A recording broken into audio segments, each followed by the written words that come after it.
Recently, I have been doing some studying on ancient philosophy, and Socrates said it this way: our entire human behaviour is based on a very simple assumption that we do things in our life that give us pleasure and we avoid pain.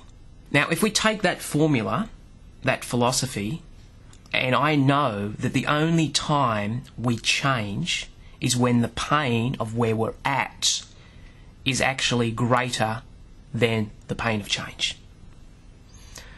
Now, if we took those two concepts, which are universal concepts that we know from a psychology perspective, and we introduce them into sales and marketing, what it's actually saying, Michael, is this: if you want to be really good at closing sales and being an outstanding marketer, you actually have to make people, one, dissatisfied with their current situation.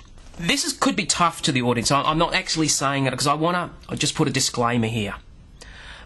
These techniques can be viewed as manipulation.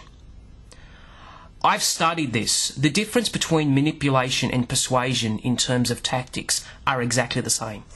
The only difference is intent.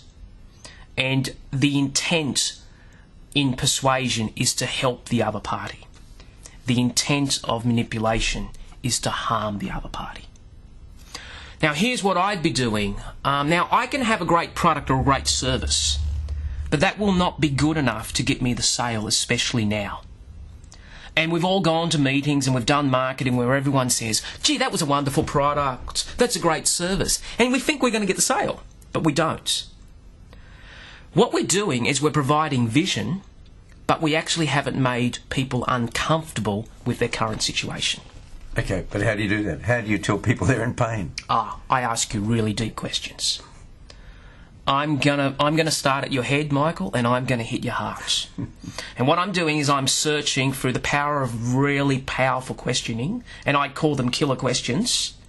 And when I hit a pain point, this is what I don't do. I don't heal it straight away. I hit it 3 times. Because I've got to get that bruise to bleed.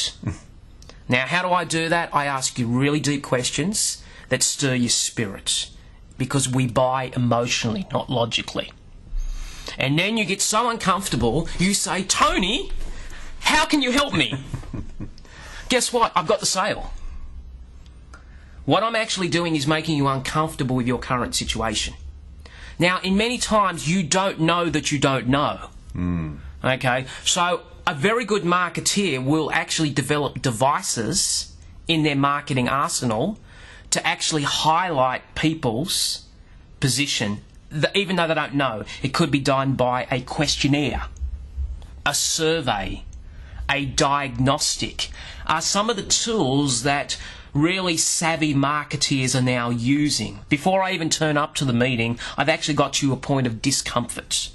Then what I say to you, before I even try to flog my products, I say, Michael, can I just ask you a couple of questions? And when I found your pain, I actually don't. I dig deep. I ask 3 or 4 questions on that issue. Then I move to pleasure. So you have to highlight the fact that they have pain they mightn't have known about. Absolutely. And you have to be really comfortable, because my job is to help you to solve your problem. Ignorance is not bliss. Ignorance is tragedy. I'm taking you from a position I don't know that I don't know to a position of now I don't know. You will not get a sale until you bring people to the light. So you need to change them without them realising that they need change. Absolutely. I've got to make you uncomfortable with your current situation. Now, I've got to make you uncomfortable with your current vendor.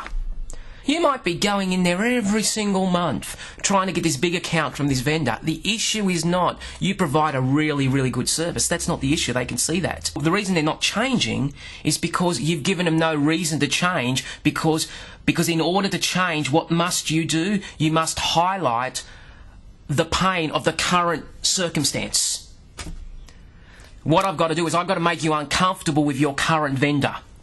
So what do? I actually say to you, Michael, what's the most important thing that's really important to you when you actually buy our products or products from our industry, and you say delivery. I've hit your pain. Then what do? Has your current vendor ever let you down in delivery? Then I ask a deeper question. How much money did that cost you? And that's the second question. How did you feel? Now, at this stage, forget the language, you've got the shits. And real pain. This is fantastic. You know what you say to me? How can you help me? And here is the formula for a sale. Dissatisfaction times vision plus first steps equals a sale. My responsibility is to get you dissatisfied with your current situation. I've got to use that in my marketing and sales arsenal. Then I've got to actually provide the vision of what my product or service will provide. Not the features, the benefits, what it's going to do in your life and in your business. Then I have to make it really easy for you to buy, called First Steps. It is extraordinary. And I know this because early on, when I came out of the corporate career, I needed to sustain a lifestyle that I couldn't afford. So I needed to make some money really quickly. And I remember going in there one day and doing this technique on a cold call. I walked out in a meeting with a $100,000 order. Okay, it is extraordinary, but the only thing that I can actually ask anybody to do, okay, it can be used for good, but it also can be used for bad.